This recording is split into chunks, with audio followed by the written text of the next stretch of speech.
안녕하십니까, IPRW입니다. 이번에 소개해드릴 내용은 최근에 이제 제가 그 대형 기관 투자가 한 두 분으로부터 상당히 좀 같은 고민을 할 수 있는 부분을 제가 얘기를 듣게 됐는데, 그러다 보니까 동시에 같이 고민을 해보면 투자하시는데 저희도 실질적으로 모델 포트폴리오 구성하는 데 있어서 되게 좋은 아이디어가 될 것 같아서 이번 프레젠테이션을 마련을 했습니다. 왜?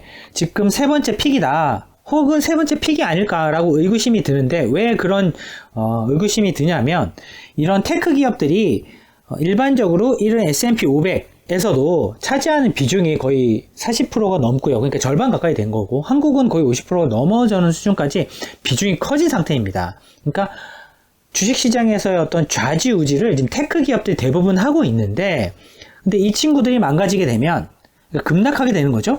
급락하게 되면 이런 식으로 주가가 박살이 나게 되는데, 이런 구간이 어떤 특정 구간이 아니냐, 그렇게 된다고 한다면 주식 비중을 줄여야 되는 거 아니냐, 사실 그런 고민들을 글로벌 기관 투자가들이 대부분 하고 있는 것 같습니다. 한국에서도 이런 대형 기관들이 하고 있는 걸 보면요.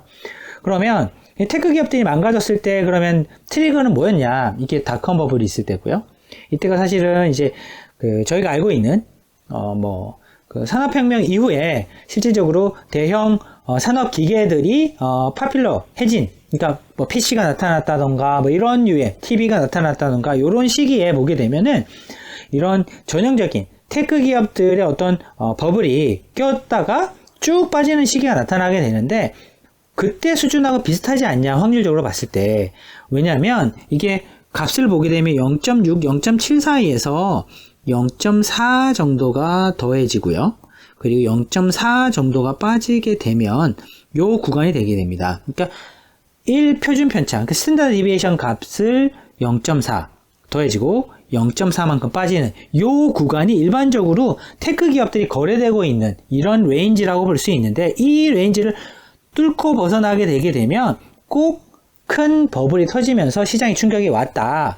그러면서 시장이 거의 절반 가까이 차지하는 테크 기업들의 폭락이 나오면서 시장이 망가졌다. 그런 이제 지금 우려가 지금 시장에 존재하는 것 같습니다. 그러면 어느 정도까지 왔기 때문에 이걸 되게 우려해야 되느냐, 확률적으로 보게 되면 보시는 것처럼 값 자체가 지금 1.6, 1.8을 넘어서고 있는데요. 여기서 이 값이 넘어서게 되면 저희가 알고 있는 지금 1 스탠다드 디비에이션 지금 구간을 넘어선 거고요. 요 정도 수준이면 아마 2 스탠다드 디비에이션 값 정도 될 겁니다. 이 2 스탠다드 디비에이션을 넘어서게 되면 확률적으로 우리가 알고 있는 95% 확률 밖에 존재한다. 그러니까 5% 확률 구간 안에 존재하는 거기 때문에 저희가 알고 있는 95% 정상적인 구간 이외에 존재하는 거라서 상당히 희박하게 발생할 수 있는 경우의 수입니다. 따라서 요 정도 비싸게 거래되고 있는 부분은 정말로 희박한 구간까지 들어왔다. 따라서 되게 위험한 구간으로 볼 수도 있을 것 같다가 지금 기관 투자가들이 가지고 있는 고민인 것 같습니다. 근데 여기서 만약에 이런 식으로 망가지게 된다고 한다면 당연히 테크가 망가지면서 지수를 끌어내릴 것 같고요.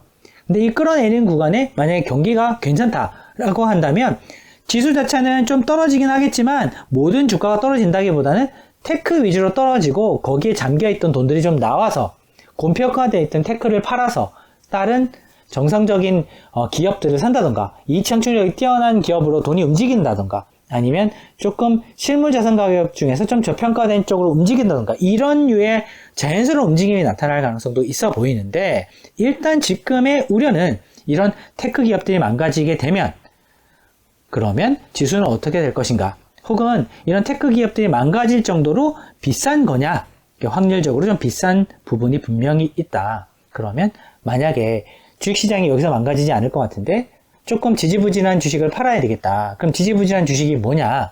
그러면 만약에 똑같은 주식이 있다 하더라도 그 중에서는 조금 돈을 못 버는 테크 기업들을 파는 게 유리하겠다 정도를 일단 요약을 지금은 해볼 수 있을 것 같고요.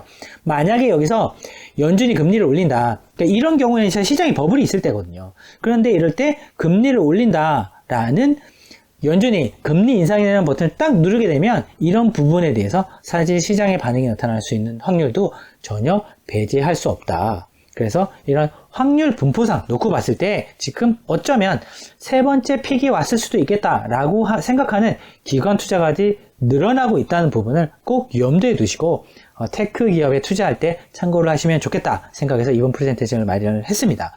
그래서 만약에 이런 부분을 좀 조정을 받거나 아니면 이런 조정받고 나서 이게 원스탠다드 디비에이션 원래 거래되고 있던 구간으로 접어들었다라고 한다면 저희가 또 이런 부분을 또 공유 드릴 수 있는 또 프레젠테이션을 마련을 해보도록 하겠습니다. 감사합니다.